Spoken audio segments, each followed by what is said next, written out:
Next question is from the Atomic Sultan, who asks, regarding Amazon's wage hike to $15 an hour, do you believe that Bernie Sanders was the main cause of Jeff Bezos' decision to do that? 100%. Nobody. I mean, possibly Democratic Representative Ro Khanna, who was also very vocal on this issue and also sponsored the same legislation that Bernie did in the Senate. Ro Khanna did it in the House, so he's got to get a lot of credit on this as well. But that pressure is what made Bezos do this. He would not have done it had it not been for these high-profile politicians putting the pressure on him, keeping the story out there, getting people on social media active, getting news outlets to start interviewing former employees of Amazon to tell them how bad the situation truly was. Yes, that was Bernie Sanders and a handful of other politicians. I mean, to be honest, not even a handful. Again, you had Ro Khanna. That's about all you got. So yes, it was the result of these politicians, but that's their job. And it's refreshing to see politicians out there doing that. They did sponsor this legislation. Both men knew that it had no chance of actually passing, but by putting it out there, by getting the coverage for it, and then by using your most powerful tool of all, which is the bully pulpit, going out there and keeping the heat on, putting the pressure on, keeping the media focused on it, they made Amazon change their ways.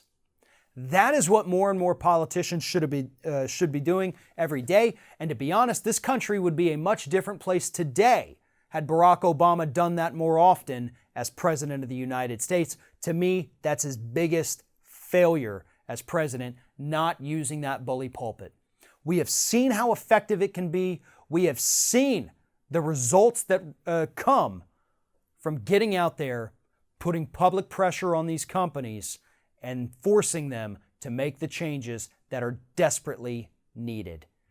Bernie Sanders did a great job here. Ro Khanna did a great job here. If I'm leaving anybody else off that list, my apologies. I do want to give credit to everyone who helped work on this, not just the politicians, but the outside organizations, the progressive media outlets that kept covering this story, the corporate media outlets. Even some of those got involved talking about this story. Props to everyone on this. Do it more often, though.